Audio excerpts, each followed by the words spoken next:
Police भरतीची तयारी करणाऱ्या सर्व विद्यार्थ्यांना नमस्कार. मित्रांनो, आजच्या तासिकेमध्ये आपण सामान्य ज्ञान या विषयामध्ये विज्ञान घटक आहे त्या विज्ञान घटकावर विचारलेले जे PYQs आहे, संकीर्ण प्रश्न संग्रह जो आहे तो घेणार आहोत. म्हणजे संकीर्ण म्हणजे संमिश्र, विज्ञानावर विचारलेले संमिश्र प्रश्न ज्याच्यामध्ये भौतिकशास्त्र आहे, रसायनशास्त्र आहे, जीवशास्त्र आहे, मानवी आरोग्य आहे, या सगळ्या घटकांवर विचारलेले आपण क्वेश्चन्स घेणार आहोत. चला मग मी इथं पहिला क्वेश्चन तुम्हाला देतो. काय आहे बघा पहिला क्वेश्चन. हा मित्रांनो, हा पहिला जो क्वेश्चन आहे तुमच्या समोर आहे. सगळ्यांनी क्वेश्चन वाचा. काय क्वेश्चन आहे बघा. कांदे बटाटे यांना कोंब फुटू नये म्हणून कोणत्या किरणांचा मारा करतात. बघा, कांदे बटाटे जे आहे यांना कोंब फुटतात. बाहेर जर समजा पाण्यामध्ये, माफ करा, बाहेर जर समजा हवेमध्ये जर आर्द्राचं प्रमाण असेल, पाण्याचं प्रमाण असेल, तर कांद्याला बटाट्याला काय होतं, कोंब फुटतात. तर यांना कोंब फुटू नये म्हणून खालीलपैकी कोणत्या रेचा म्हणजे कोणत्या किरणाचा मारा करतात. पहा, पहिला पर्याय आहे अल्फा किरण, दुसरा पर्याय आहे बीटा किरण, तिसरा पर्याय आहे गॅमा किरण आणि चौथा पर्याय आहे UV रेज म्हणजे UV म्हणजे अल्ट्राव्हायोलेट रेज. तर बघा कोणता पर्याय करेक्ट आहे सांगा. कोणता वाटतो तुम्हाला, अल्फा, बीटा, गॅमा की UV. तर बघा मित्रांनो, गॅमा जे रेज आहेत, गॅमा जे किरण आहेत, त्या गॅमा किरणांचा मारा करून कांदे बटाटे यांच्यावर कोंब फुटू नये म्हणून काय केलं जातं, गॅमा किरणांचा मारा केला जातो. समजलं. चला काय नाही, यानंतरच्या प्रश्नाकडे जाऊया आपण. हा मित्रांनो, हा नंबर 2चा क्वेश्चन बघा. प्रश्न क्रमांक 2 बघा. तंबाखू मध्ये आढळणारे अल्काइड हे खालीलपैकी डॅश डॅश आहे. पहा काय प्रश्न आहे. तंबाखू मध्ये आढळणारे अल्काइड खालीलपैकी डॅश डॅश आहे. अल्काइड नावाचा जो घटक आहे, बरोबर नाही, तो तंबाखू मध्ये आपल्याला आढळतो. तर हा जो घटक आहे तो खालीलपैकी काय, क्युनेन आहे, एट्रोपिन आहे, एफड्रिन आहे की निकोटीन आहे. चारी पर्याय बघा. क्युनेन, एट्रोपिन, निकोटीन, एफड्रिन. तर बघा, तंबाखू मध्ये आढळणारे जे अल्काइड आहे ते कोण आहे, निकोटीन आहे. बघा, तंबाखू मध्ये जे अल्काइड आढळतं ते कोण आहे, निकोटीन आहे. तर यानंतरच्या क्वेश्चन कडे जाऊया. क्वेश्चन नंबर 3 कडे जाऊया आपण. क्वेश्चन नंबर 3 मित्रांनो, हा क्वेश्चन नंबर 3 बघा सगळ्यांनी. क्वेश्चन नंबर 3 काय आहे. विजेच्या दिव्यात म्हणजे इलेक्ट्रिक लॅम्प आपण ज्याला म्हणतो, विजेचा दिवा, विजेच्या दिव्यामध्ये कोणती तार आढळते म्हणजे कोणत्या धातूची तार आपल्याला विजेच्या दिव्यामध्ये आढळते. पहिला पर्याय अल्युमिनियम, दुसरा पर्याय टंगस्टन, तिसरा पर्याय आहे चांदी आणि चौथा पर्याय आहे मॅंगनीज. बघा, आपल्याला 4 पर्याय दिलेत. अल्युमिनियम म्हणजे Al आहे की नाही, टंगस्टन म्हणजे W वुल्फ्रॉम, चांदी म्हणजे सिल्वर Ag अर्जेंटम आणि मॅंगनीज म्हणजे Mn. तर हे धातू आहेत. तर खालीलपैकी कोणत्या धातूची तार विजेच्या दिव्यात आढळते. म्हणजे पूर्वीच्या काळी जे बल्ब असायचे विजेचे, आहे की नाही, तर त्या विजेच्या दिव्यामध्ये जी कॉईल असते, जी प्रकाशित होते, ती कोणत्या धातूची असते. तर उत्तर आहे टंगस्टन. मित्रांनो, हे वारंवार विचारलेले प्रश्न आहेत, याच्या आधीचे पण आणि हे सुद्धा. आणि संकीर्ण प्रश्न संग्रह आपण घेतो मागच्या वेळेसच्या परीक्षांमध्ये झालेले. आणि हा क्वेश्चन नंबर आहे 3. याच्यानंतरच्या क्वेश्चन कडे जाऊया, क्वेश्चन नंबर 4 कडे. चला, let us see question number 4. सर्व विद्यार्थ्यांनी हा प्रश्न क्रमांक 4 बघा. सर्वसामान्य निरोगी माणसाचा रक्तदाब डॅश डॅश असतो.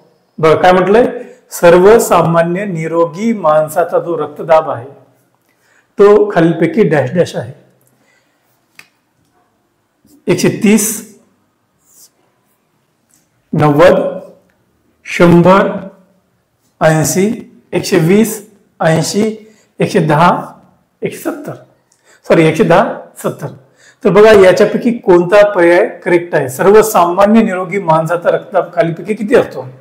तर बघा मित्रांनो, 130, 90, 100, 80, 120, 80, 170, 110, 170. बघा कोणतं करेक्ट आहे? तर हे 120, 80 वाला जो पर्याय आहे तो करेक्ट आहे.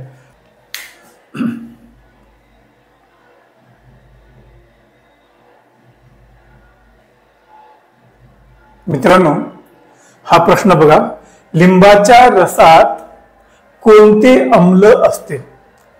लिंबाच्या रसात कोणते ऍसिड असते? Which of the following acid is in the lemon? लिंबाच्या रसात कोणतं आम्ल असते? टार्टारिक पहिला पर्याय, दुसरा पर्याय लॅक्टिक, तिसरा पर्याय सायट्रिक, चौथा पर्याय ऍसिटिक. तर खालीलपैकी कोणता पर्याय करेक्ट आहे सांगायचं तुम्हाला. काय म्हटलं इथं? लिंबाच्या रसात कोणते आम्ल असते? तर बघा, लिंबाचा जो रस असतो त्याच्यामध्ये सायट्रिक आम्ल असतो. बघा सायट्रिक, कोणता पर्याय? बघा हे बघा, तिसरा पर्याय करेक्ट आहे, सायट्रिक ऍसिड. लिंबाच्या रसात कोणतं आम्ल असते? सायट्रिक ऍसिड असते, सायट्रिक आम्ल असते, म्हणून तर ते आंबट लागते आपल्याला. तर पर्याय क्रमांक 3 बरोबर आहे. टार्टारिक चिंचेमध्ये असतं, लॅक्टिक दुधामध्ये असतं, है की नाही, आणि ऍसिटिक जे आहे ऍसिड ते इथं नसतं. चला मग काय हरकत नाही. तर लिंबाच्या रसात सायट्रिक आम्ल असतं, समजलं. आणि एखाद्या पदार्थाचं प्रिझर्वेशन करायचं असेल तर त्याच्यामध्ये ऍसिटिक आम्ल टाकतात, है की नाही. चला याच्या पुढे जाऊया. मित्रांनो, सगळ्यांनी बघा क्वेश्चन नंबर 6 काय ते. डॉट्स हे औषध कोणत्या आजाराच्या उपचारासाठी वापरले जाते? बघा काय म्हटलंय क्वेश्चन. 6 नंबरचा जो क्वेश्चन आहे तो म्हणतोय डॉट्स हे औषध कोणत्या रोगाच्या उपचारासाठी वापरले जाते? पहिला पर्याय आहे कुष्ठरोग, दुसरा पर्याय एड्स किंवा एड्स म्हणू शकता त्याला, तिसरा पर्याय क्षयरोग टीबी, आणि चौथा पर्याय मलेरिया. मग सांगा खालीलपैकी कोणत्या आजाराच्या उपचारासाठी आपल्याला डॉट्स हे औषध वापरावं लागतं? कुष्ठरोग नाही, एड्स नाही, मलेरिया नाही. तर बघा हे तुम्हाला जे सांगितले नसलेले पर्याय कोणकोणते? कुष्ठरोग, एड्स आणि मलेरिया या रोगांसाठी नाही. तर डॉट्सचा वापर क्षयरोगासाठी केला जातो, म्हणजे क्षयरोगाच्या उपचारासाठी केला जातो, टीबीच्या. लक्षात ठेवा. चला यानंतरच्या क्वेश्चनकडे आपण जाऊया. Question number 7. विद्यार्थी मित्रांनो, सगळ्यांनी 7वा क्वेश्चन वाचा बरं. Question number 7. डॅश डॅश हे कार्बनचे शुद्ध स्वरूप आहे. क्वेश्चन काय आहे? डॅश डॅश हे कार्बनचे शुद्ध स्वरूप आहे. मग पर्याय क्रमांक ग्रॅफाइट. इथे रिकामी जागा भरायची आपल्याला. कोणता पर्याय करेक्ट आहे सांगा. ग्रॅफाइट हे कार्बनचे शुद्ध स्वरूप आहे का? कोक हे कार्बन नावाचं जे मूलद्रव्य आहे, अधातू आहे, नॉन मेटल आहे, त्याचं शुद्ध स्वरूप कोक आहे का? पर्याय क्रमांक 3 हिरा, डायमंड आहे का? आणि पर्याय क्रमांक 4 कार्बोनेट आहे का? तर बघा मित्रांनो, कार्बनचे शुद्ध स्वरूप, सर्वात जास्त शुद्ध असलेलं स्वरूप हिऱ्याला मानलं जातं. पहा, ग्रॅफाइट, कोक हे कार्बनची स्वरूपे आहेत, पण हिरा हे कार्बनचं सर्वात जास्त शुद्ध स्वरूप मानलं जातं. हे ध्यानात ठेवा. डायमंड, कार्बन नावाच्या मूलद्रव्याचं शुद्ध स्वरूप आपल्याला कोण आढळतं? डायमंड. चला आता आपण क्वेश्चन नंबर 7 पाहिला. क्वेश्चन नंबर 8 कडे जाऊया. चला बरं. हा, सगळ्यांनी क्वेश्चन नंबर 8 बघा. 8वा क्वेश्चन काय म्हणतो? ऑर्निथॉलॉजी. बघा हे शास्त्र आहे, हे काय आहे? एक ब्रँच आहे, हे एक शास्त्र आहे ऑर्निथॉलॉजी. हे कशाचे शास्त्र आहे म्हटलंय? कशाचा सायन्स आहे, कशाचा अभ्यास करणारं शास्त्र आहे ऑर्निथॉलॉजी. पर्याय क्रमांक 1 आहे जीवाणू अभ्यास, पर्याय क्रमांक 2 आहे पक्षी अभ्यास, पर्याय क्रमांक 3 आहे फुलांचा अभ्यास, आणि पर्याय क्रमांक 4 आहे हाडाचा अभ्यास. मग खालीपैकी कोणत्या बाबीचा अभ्यास ऑर्निथॉलॉजी करते? तर जीवाणूंचा अभ्यास करत नाही ऑर्निथॉलॉजी, फुलांचा अभ्यासही करत नाही ऑर्निथॉलॉजी, आणि हाडाचा पण अभ्यास करत नाही ऑर्निथॉलॉजी. मग आता उरला एकच पर्याय, पर्याय क्रमांक 2 पक्ष्यांचा अभ्यास करणारं शास्त्र म्हणजे ऑर्निथॉलॉजी. पहा, ऑर्निथॉलॉजी मध्ये पक्ष्यांचा म्हणजे बर्ड्सचा काय केला जातो? अभ्यास केला जातो, स्टडी केला जातो, आणि म्हणून पक्ष्यांचा अभ्यास करणाऱ्या क्षेत्राला ऑर्निथॉलॉजी म्हणतात. चला यानंतरचा संकीर्ण प्रश्न बघूया मित्रांनो. वारंवार येणारे हे क्वेश्चन्स आहेत, हे संकीर्ण क्वेश्चन्स आहेत, सामान्य विज्ञानामध्ये येतात, नेमका एका कुठल्या घटकामध्ये न टाकता हे जनरल नॉलेजचा भाग आहेत आणि म्हणून तुम्हाला हे माहिती असणं गरजेचं आहे. चला याच्यानंतरच्या क्वेश्चन कडे जाऊया, क्वेश्चन नंबर 9 कडे.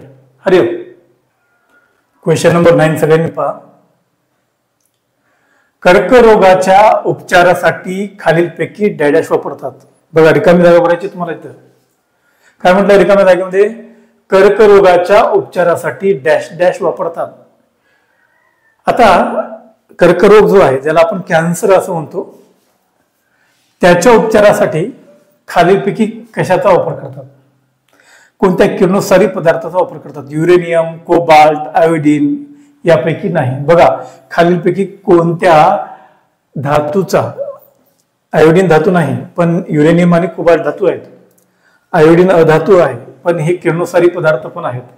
तर यांच्यापैकी कुणाचा वापर कर्करोगाच्या उपचारासाठी करतात? तर युरेनियमचा नाही, आयोडीनचा नाही आणि चौथा पर्याय यापैकी नाही आहे म्हणून तो नसणारच आहे.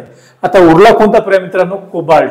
कोबाल्ट नावाचा जो धातू आहे की नाही, तर तो किरणोत्सारी असतो एक. आणि निकेल, कॅडमियम, माफ करा, निकेल, कोबाल्ट आपण ऐकलं आहे बघा. निकेल, कोबाल्ट आणि लोह हे चुंबकीय पदार्थ आहेत, आहे की नाही. तर मला काय सांगायचंय, तर कोबाल्ट हा जो आहे, कोबाल्ट मध्ये बघा कोबाल्ट 60 नावाचा जे काय आहे कोबाल्ट आहे, कोबाल्ट 60 त्याचा वापर कर्करोगाच्या उपचारासाठी केला जातो. याच्यातून गामा किरण बाहेर पडतात आणि ज्या कॅन्सरच्या पेशी आहेत त्यांना मारण्यासाठी म्हणजे कर्करोगाच्या उपचारासाठी कोबाल्ट 60चा यूज केला जातो. ध्यानात ठेवा. चला याच्यानंतर याच्या पुढच्या क्वेश्चनकडे जाऊया. हा विद्यार्थी मित्रांनो, क्वेश्चन नंबर 10 वाचा. काय आहे क्वेश्चन नंबर 10? खालीलपैकी काय सोन्यासारखे दिसते म्हणून त्याला फुल्स गोल्ड म्हणजे मूर्खांचे सोने असे म्हणतात? पहा, खालीलपैकी काय सोन्यासारखं दिसतं म्हणजे दिसायला ते सोनंच वाटतं. खालीलपैकी कोणता पदार्थ, कोणता सबस्टन्स सोन्यासारखा दिसतो म्हणून त्याला मूर्खांचं सोनं, फुल्स गोल्ड असं म्हणतात? पहिला पर्याय हेमेटाइट, दुसरा पर्याय मॅग्नेटाइट, तिसरा जो ऑप्शन आहे ते आहे सिडेराइट आणि चौथा जो पर्याय तो पायराइट.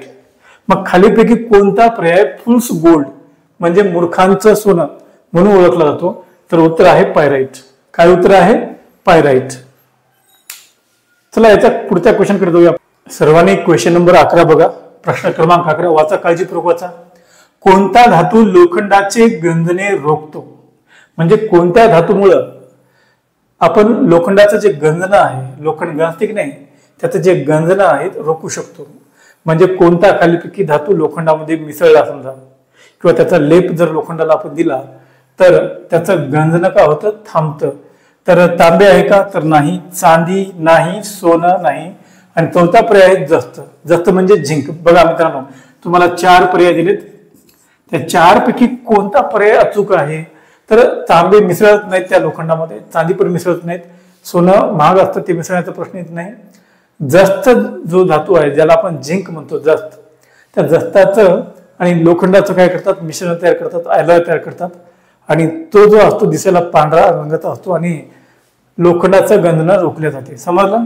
चला त्याच्यानंतर आपण 12th क्वेश्चन कडे, 12व्या क्वेश्चन कडे जाऊया. बघा मित्रांनो 12वा क्वेश्चन बघा, 12वा प्रश्न बघा. डॅश डॅश ला रसायनांचा राजा असे देखील म्हणतात. खालीलपैकी कोणत्या पदार्थाला किंवा इथं दिलेले जे तुम्हाला कंपाऊंड म्हणू शकता, संयुगे म्हणू शकता, खालीपैकी कोणत्या संयुगाला अम्लांचा राजा म्हटले जाते, रसायनांचा राजा म्हटलं जातं? तर पहा, सल्फ्युरिक अम्ल पहिला पर्याय, दुसरा पर्याय नायट्रिक अम्ल, तिसरा पर्याय पोटॅशियम, चौथा पर्याय आहे सोडियम बायकार्बोनेट. सोडियम बायकार्बोनेट अम्ल नाही, एक संयुग आहे. पोटॅशियम ना संयुग आहे ना अम्ल आहे, ते एक फक्त काय आहे, एक धातू आहे. नायट्रिक अम्ल ऍसिड आहे, सल्फ्युरिक अम्ल ऍसिड आहे आणि अम्लांचा राजा म्हणतात त्याला, रसायनांचा राजा म्हणत असतील, अम्लांचा पण राजा म्हणतात कोणाला? सल्फ्युरिक ऍसिडला. आणि म्हणून सल्फ्युरिक ऍसिड ज्याला आपण म्हणतो, सल्फ्युरिक अम्ल ज्याला आपण म्हणतो ते काय आहे? H2SO4 आपण त्याला म्हणतो, H2SO4. तर H2SO4 जे आहे रसायनांचा राजा म्हणून ओळखलं जातं, अम्लांचा राजा देखील म्हणून ओळखलं जातं. तर पर्याय क्रमांक 1 बरोबर आहे. चला यानंतरच्या क्वेश्चनकडे जाऊया. बघा मित्रांनो, क्वेश्चन नंबर 13 बघा, प्रश्न क्रमांक 13 बघा. प्रौढ व्यक्तीच्या नाडीचे ठोके दर मिनिटाला डॅश डॅश असतात. जी प्रौढ व्यक्ती असते, अडल्ट व्यक्ती असते, तिच्या नाडीचे जे ठोके असतात ते दर मिनिटाला किती असतात?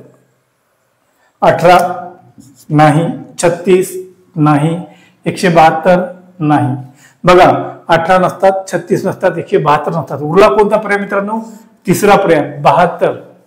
दर मिनिटाला 72 ठोके ज्याच्या नाडीचे किंवा हृदयाचे पडत आहेत अशी व्यक्ती निरोगी असते, है की नाही? म्हणून नॉर्मल जी व्यक्ती आहे तिच्या हृदयाचे ठोके, प्रौढ व्यक्ती बरं, लहान लेकराचे जास्त पडतात, प्रौढ व्यक्ती जी आहे प्रौढ व्यक्तीच्या नाडीचे ठोके असतात 72. चला यानंतरचा जो क्वेश्चन आहे, क्वेश्चन नंबर 14 आपण बघू. सगळ्यांनी क्वेश्चन क्रमांक 14 बघा. प्रश्न क्रमांक 14 काय आहे? खालीलपैकी कोणता हरित ग्रह वायू आहे? ग्रीन हाऊस गॅस आपण ज्याला म्हणतो. खालीलपैकी कोणता हरित गृह वायू आहे? पहा, कार्बन डायऑक्साईड आहे. हे बघा, ह्याला इथं असं म्हणायला पाहिजे होतं, नाही. बघा हा प्रश्न पाहिजे होता. बघूया, खालीलपैकी कोणता हरित गृह वायू नाही? वाचा क्वेश्चन. खालीलपैकी कोणता हरित गृह वायू नाही? कार्बन डायऑक्साईड, फ्लोरो, क्लोरो, कार्बन की हायड्रोजन यापैकी नाही? तर बघा मित्रांनो, कार्बन डायऑक्साईड CO2 आपण ज्याला म्हणतो तो हरित गृह वायू आहे. क्लोरो, फ्लोरो, कार्बन, बघा क्लोरो, फ्लोरो आणि कार्बन. आता आणि नंतर काय म्हणते? हायड्रोजन. तर बघा मित्रांनो, CH4 जर असतं, मिथेन सुद्धा काय आहे? हरित गृह वायू आहे. कार्बन डायऑक्साईड हरित गृह वायू आहे. क्लोरो, फ्लोरो, कार्बन हरित गृह वायू आहे. हायड्रोजन हा हरित गृह वायू नाही. म्हणून जो पर्याय उत्तर बरोबर आहे ते हायड्रोजन येतं. पृथ्वीचं तापमान वाढण्यास देखील हे वायू काय येतं? कारणीभूत आहेत. तर हायड्रोजन हा चुकीचा पर्याय आहे. चला यानंतरच्या क्वेश्चनकडे जाऊया. याच्यानंतरचा क्वेश्चन आहे क्वेश्चन नंबर 15. चला मित्रांनो, हा क्वेश्चन नंबर 15 वाचून घ्या. 15 नंबरचा क्वेश्चन. एक अश्वशक्ती म्हणजे किती वॅट? अश्वशक्ती म्हणजे हॉर्स पॉवर म्हणतात त्याला. बघा, हॉर्स पॉवर. आणि युरोपामध्ये काय होतं, पूर्वीच्या काळी शेती करण्यासाठी घोड्यांचा वापर केला जायचा. शेती करण्यासाठी किंवा माल वाहतूक करण्यासाठी जास्तीत जास्त घोड्यांचा वापर केला जायचा. म्हणजे नांगरणी असो, वखरणी असो, यासारखी शेतीची कामे असो, किंवा एका जागेवरून दुसऱ्या जागी माल नेणे असो. आणि मग त्या वजनानुसार किंवा त्याला लोड किती आहे यानुसार घोडे त्या गाडीला बांधले जायचे. मग म्हणून हा शब्द इथं अस्तित्वात आलाय, हॉर्स पॉवर. नंतर वाफेच्या इंजिनाचा शोध लागला आणि वाफेच्या इंजिनाचा शोध लागल्याच्या नंतर जेम्स वॅटनं सांगितलं आहे की नाही काय, की बाबा वाफेमध्ये शक्ती असते. मग त्यानं वाफेच्या इंजिनाचा शोध पण लावला आणि त्यामुळे काय झालं, हॉर्स पॉवर नावाची बाब काली पुढे आली. मग एक अश्वशक्ती, एक हॉर्स पॉवर म्हणजे किती? वारंवार विचारलेला प्रश्न आहे.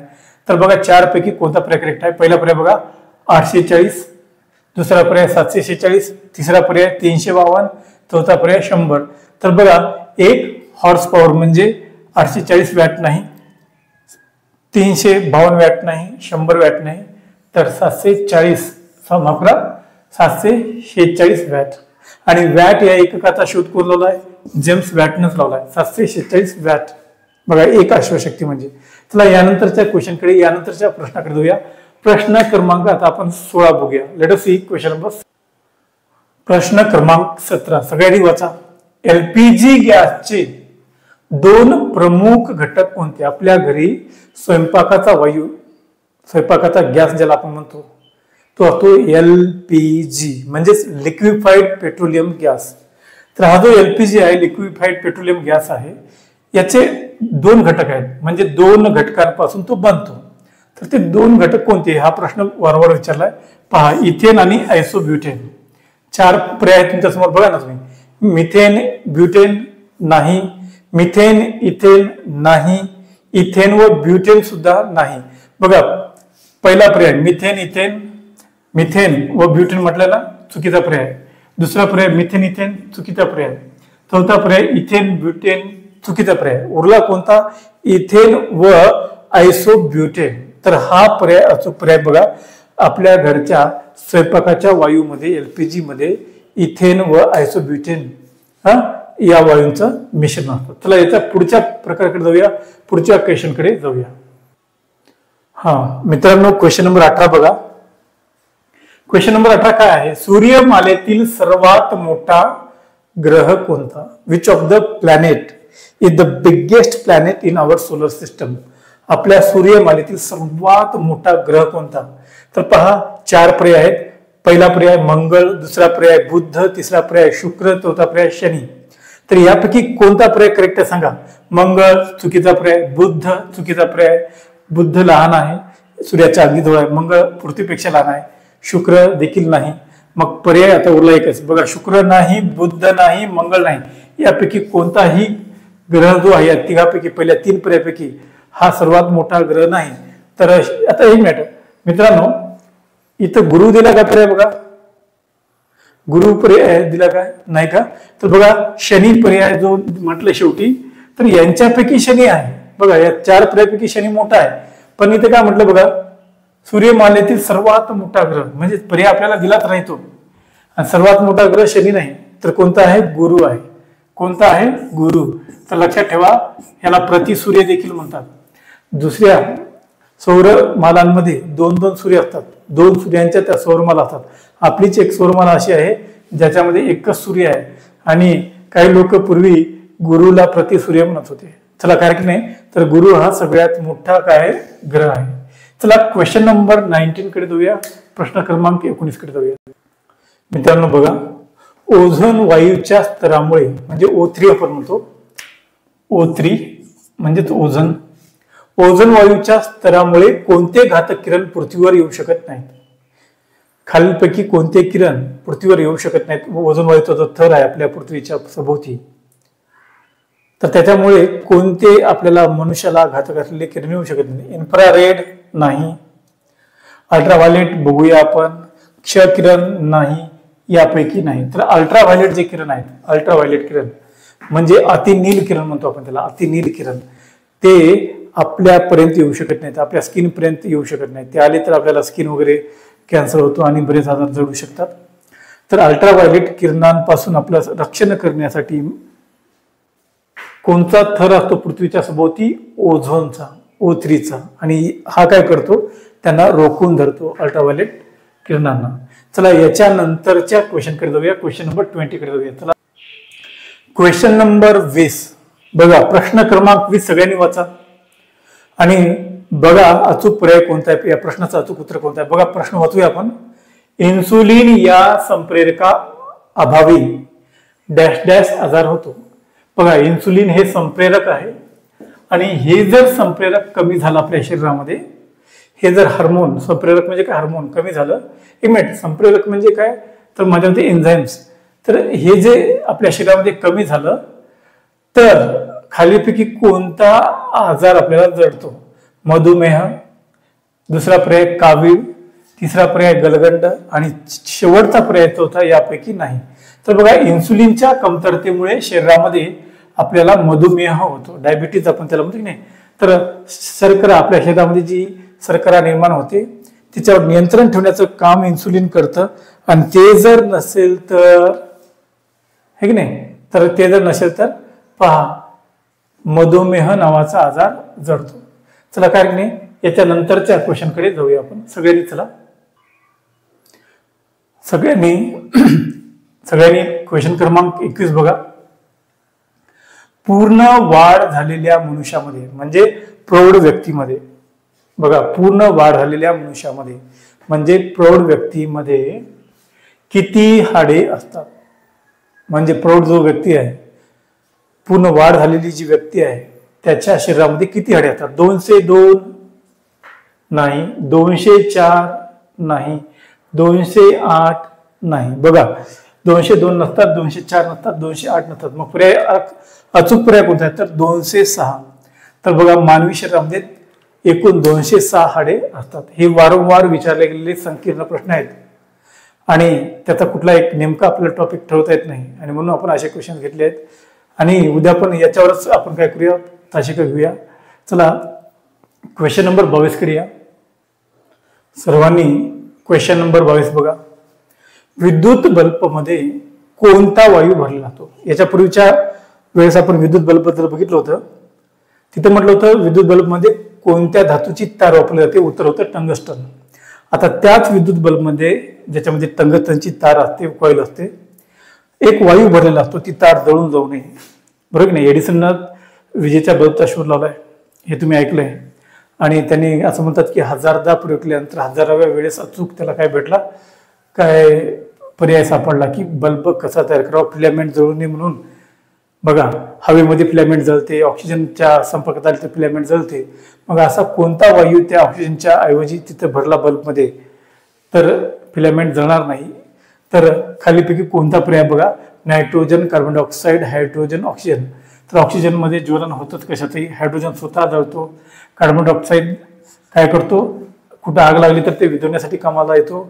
पण नायट्रोजन जो वायू आहे बघा, लक्षात ठेवा, N2 नायट्रोजन, ज्याचं सर्वात जास्त प्रमाण आपल्या पृथ्वी तलावर आहे, पृथ्वीच्या पृष्ठभागावर आहे.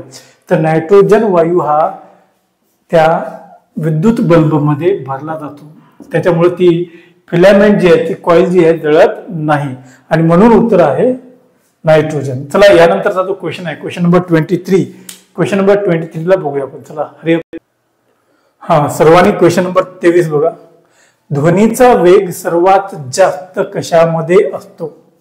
बघा, ध्वनी ज्याला आपण म्हणतो, साऊंड ज्याला म्हणतो, त्या साऊंडचा जो वेग आहे, ध्वनीचा जो वेग आहे, कशामध्ये सगळ्यात जास्त असतो? स्थायू, द्रव, वायू की निर्वात पोकळी? तर बघा, अंकुंचन आणि प्रसरण या माध्यमातून, या तरंगांच्या माध्यमातून ध्वनी एका जागेवरून दुसऱ्या जागेवर जातो. आणि अंकुंचन आणि प्रसारण होण्यासाठी काय पाहिजेत? कण पाहिजेत. कण, जिथे जास्त कण, सूक्ष्म कण, तिथे ध्वनीचा वेग जास्त. बघा, वायूमध्ये विरळ काय असतात? कण असतात. द्रवामध्ये मध्यम आणि स्थायूमध्ये सगळ्यात जास्त, आणि म्हणून वायूमध्ये ध्वनीचा वेग जास्त राहत नाही, द्रवामध्ये जास्त राहत नाही, पण स्थायूमध्ये बघा, लक्षात ठेवा, स्थायूमध्ये ध्वनीचा वेग सगळ्यात जास्त असतो. हे लक्षात ठेवायचं तुम्हाला. स्थायूंमध्ये, सॉलिड्समध्ये, घन पदार्थांमध्ये ध्वनीचा वेग सगळ्यात जास्त होतो. चला आपण हा जर क्वेश्चन तुमच्या लक्षात आला असेल तर क्वेश्चन नंबर 24 कडे जाऊया. चला सगळ्यांनी हा क्वेश्चन वाचा. मानवी शरीराचे तापमान सामान्यपणे डॅश डॅश अंश सेल्सिअस असते, डिग्री सेल्सिअस असते. 40 नाही. बघा, पहिला पर्याय होता 40 नाही. दुसरा पर्याय 36.9 डिग्री सेल्सिअस, बघूया आपण. तिसरा पर्याय 37 अंश सेल्सिअस, आणि चौथा पर्याय 35. तर 35ही नाही. 40 आणि 35 नाही. 40 मानवी शरीराचं तापमान नसतं, 35 पण नॉर्मल मानवी शरीराचं तापमान नसतं. इथं बघा 36.9 म्हटलं, याच्यामध्ये जर एक जरी अंश मिसळला जास्त तर 37 होते. मग 36.9 डिग्री सेल्सिअस हे अतिशय अचूक उत्तर आहे. मानवी शरीराचं तापमान 36.9 डिग्री सेल्सिअस असतं. पण बऱ्याच जागी पर्याय हे न देता 37 देतात. मग आता इथं मात्र 37 पण दिलंय, 36.9 पण दिलंय. मग दोघांमध्ये अचूक कोणतं? तर दोघांमध्ये अचूक 36.9 डिग्री सेल्सिअस. तर पर्याय नंबर 2 अचूक आहे. चला यानंतरच्या क्वेश्चन कडे जाऊया. क्वेश्चन नंबर 25 कडे जाऊया. भारताने अवकाशात सोडलेला पहिला कृत्रिम उपग्रह कोणता? बघा, भारताने काय केलंय, अवकाशामध्ये, स्पेसमध्ये एक कृत्रिम आर्टिफिशियल असा उपग्रह सोडला आहे.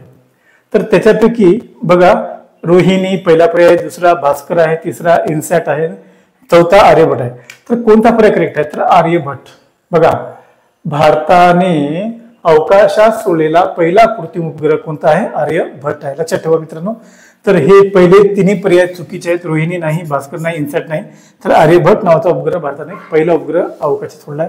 तर अशा प्रकारे आपण आज विज्ञानामध्ये, सायन्समध्ये पोलीस भरतीची तयारी करत असताना, सामान्य ज्ञानाची तयारी करत असताना जो विज्ञान घटक आहे, त्या विज्ञान घटकामध्ये आपण संकीर्ण प्रश्नसंग्रह पाहिलाय, जो प्रश्नसंग्रह आधीच्या पूर्वीच्या परीक्षांमध्ये विचारला गेलेला आहे. म्हणजे PYQs मध्ये आपण मिश्र विज्ञानावर विचारलेले आणि अतिशय महत्त्वाचे वारंवार विचारले गेलेले प्रश्न पाहिलेले आहेत. मित्रांनो, यांना पाठच करा, कानावरून जाऊ द्या आणि तुम्हाला नक्कीच यश मिळेल. आणि मी इथं थांबतो. उद्या पण आपण काय करूया, संकीर्ण प्रश्न संग्रह घेऊया, असे प्रश्न घेऊया जे आतापर्यंतच्या परीक्षांना आलेले आहेत. PYQs जे आहेत त्या आपण पुन्हा एकदा घेऊया. म्हणजे हे प्रश्न नाही रिपीट नाही करायचे आपल्याला, तर महत्वाचे प्रश्न जे परीक्षेला वारंवार विचारलेले आहेत. चला थांबतो मी इथं. धन्यवाद. थँक्यू.